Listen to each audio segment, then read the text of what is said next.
Hi, this is Eric from Puravida Fitness. We're going to just talk a little bit about exercise fundamentals during this program.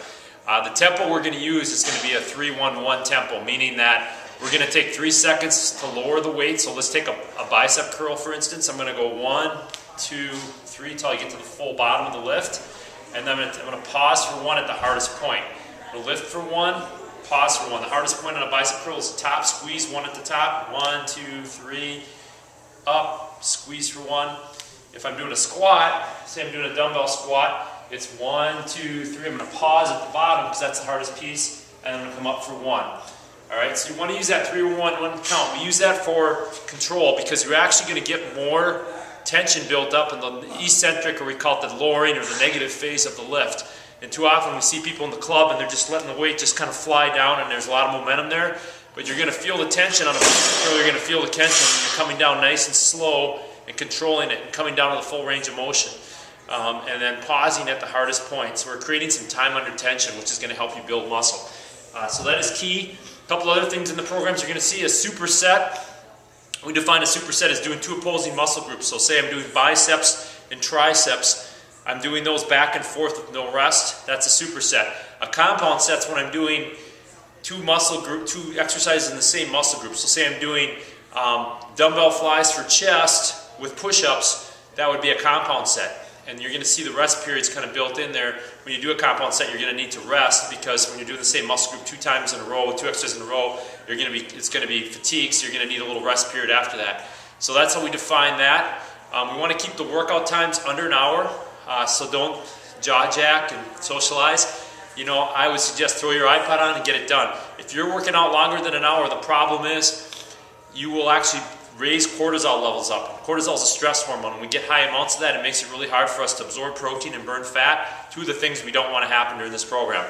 The other thing is I put in some metabolic finishers at the end of every workout. I'll be honest, I hate cardio. And when I'm talking about cardio, traditional cardio, sitting on a treadmill or an elliptical for 30 minutes, watching Judge Judy or doing some boring thing like that, it's not as effective for fat loss. So the cool thing is we got some short metabolic finishers, either interval training, where you're going to run hard for 30 seconds, recover for 30, run 30 seconds, recover for 30. Now you can, if you have bad knees or you can adjust, you can do it on a treadmill, you can do it on elliptical, whatever works for a bike, doesn't really matter. The complexes I'm going to send you the videos of, there's going to be 3 to 4 different complexes that we're going to use. Those are basically, you're going to take a barbell, kettlebell, your body weight, and you're going to do a bunch of exercise in kind of a mini circuit, and you're going to rest for 30 to 60 seconds depending on your conditioning level. Those are real effective at getting your heart rate up, as well as Tabatas. Tabatas are where you're going to work hard for 20 seconds, rest for 10, work for 20, rest for 10. And I like to use either jump ropes or kettlebell swings for Tabatas. You can plug in other exercise if you want. If you have another exercise you want to petition, that's fine, but those are really easy ones to use.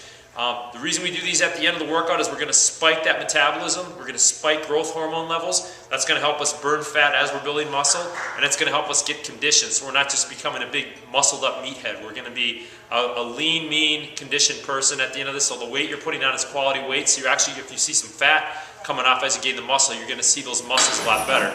There's an old saying that goes, Bill Phillips said back in the day, the circus lady has 24-inch arms, but I'd rather see 17 to 18-inch lean defined arms. So that's what we're looking at. Quality weight, spiking the right hormones to help you not only add muscle, but to lose some fat so you have that killer physique for summer. So once again, like I've said in the other videos, ask questions. We'll send videos up. We'll send out as much as possible, but if there's something you're not understanding, make sure you communicate with us or your coach. We want to have awesome results.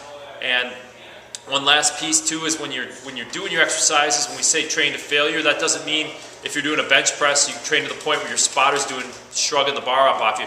Failure means that you complete the last rep with good form, and you know that if you complete the next rep, you either barely get it you'd have to cheat it up, or it wouldn't be the greatest form. So work your sets, make them quality sets, work to failure, but not to the point where your form suffers or where your spotter's doing all the work. That's it. We'll be sending you out weekly tips and coaching tips and things as we go forward with this program. But like I said, please communicate with us if you have any questions.